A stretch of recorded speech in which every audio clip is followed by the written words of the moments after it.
நாமக்கல் மாவட்டம் பரமத்தி வேலூர் இளம் விவசாயிகள் சங்கம் சார்பில் அண்ணா சிலை முன்பு கண்டன ஆர்ப்பாட்டம் நடைபெற்றது.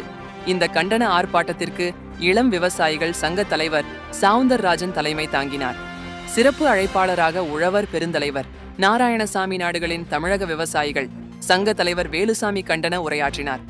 ஞாயிற்றுக்கிழமை வார சந்தை தினசரி சந்தைகளில் விவசாயிகளின் விளை பொருட்கள், அதாவது விவசாயிகள் கொண்டு வரும் காய்கறிகளுக்கு ரூபாய் 50 100 என அதிகப்படியான முறைகேடாக அதிக சுங்க வரி கட்டணத்தை பேரூராட்சி நிர்வாகம் வசூல் செய்து வருகிறது.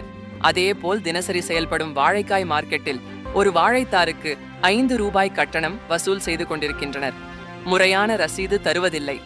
தமிழகம் முழுவதும் விவசாயிகளுக்கு இதே நிலைதான் நீடிக்கின்றது. உடனடியாக தமிழக முதல்வர் கவனத்திற்கு பத்திரிகை மற்றும் ஊடகங்களின் வாயிலாக தெரியப்படுத்துகிறோம். எங்களது இந்த கோரிக்கைகளை உடனடியாக பரிசீலனை செய்து இந்த சுங்கவரி கட்டணத்தை நிரந்தரமாக ரத்து செய்ய வேண்டும் என்று கேட்டுக்கொண்டார். மேலும் இந்த சிறப்பு கண்டன ஆர்ப்பாட்டத்தில் இளம் விவசாயிகள் சங்கத்தின் சார்பில் 100க்கும் மேற்பட்ட விவசாயிகள் கலந்து தமிழக அரசே விவசாயிகளை வஞ்சிக்காதே, முறைகேடாக வசூல் செய்யும் சுங்க கட்டணத்தை நிரந்தரமாக நீக்கு என கண்டன கோஷங்களை எழுப்பினர். ஏலமும் முறைகேடாக வேலூர் பேரூராட்சியில் நடந்துள்ளது.